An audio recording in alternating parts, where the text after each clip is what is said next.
তুমি তো নিজেই তো ফুলের মতন একটা পরি মেয়ে। তুমি এই যে এখন কষ্ট করে ফুল বিক্রি করতেছো, এটা আর তোমার করতে হবে না, ঠিক আছে? তোমার কি করো তুমি? আমার নানির সাথে দেখি ফুল বেশি। মামনি, কি নাম তোমার মামনি?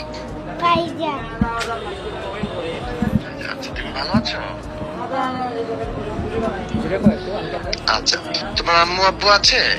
আমার আম্মু নাই, আব্বু বাইরে গেছে। আচ্ছা, তুমি এখন কোথায় থাকো? কি করো তুমি? আমার নানির সাথে দেখি ফুল বেশি। তোমার নানির সাথে থাকো, ফুল বেচো? আচ্ছা, তুমি তো নিজেই তো ফুলের মতন একটা পরি মেয়ে। তুমি আচ্ছা শোনো, তোমার বয়স তোমার চেয়ে হচ্ছে 2 বছরের 3 বছরের ছোট হবে আমার মেয়ে, ঠিক আছে? আর এখন যে তোমার ভাইয়া তোমার পাশে আছে, আমাদের যে সাংবাদিক ভাইয়া আছে তোমার পাশে, উনি এটা পুরোটা দায়িত্ব নিচ্ছে আমার পক্ষ থেকে। আমি যেটা করব, তোমাকে কিছুক্ষণের মধ্যে হয়তো কিছু অফিসাররা তোমাকে ডাকবে, তোমাকে বসাবে, তোমাকে চকলেট দিবে, খাওয়াবে, আর তোমার নানুর সাথেও কথা বলবে।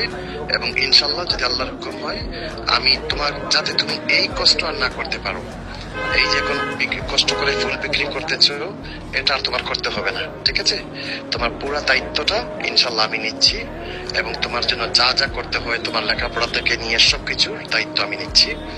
এবং তোমার নানিকেও সহযোগিতা করব, তোমাকেও সহযোগিতা করব।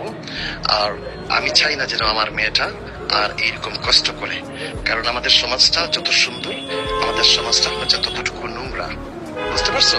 সো আমি তোমার নিরাপত্তার চিন্তা করতেছি, এন্ড আমি পুরো রেসপন্সিবিলিটি, তোমার দায়িত্বটা নিচ্ছি। তোমার সাংবাদিক ভাই তোমাকে সবকিছু বুঝাই বলবে কিছুক্ষণের মধ্যে, ঠিক আছে? দেখছে। আর তুমি আর এখন থেকে তুমি ইয়ে করো না আর।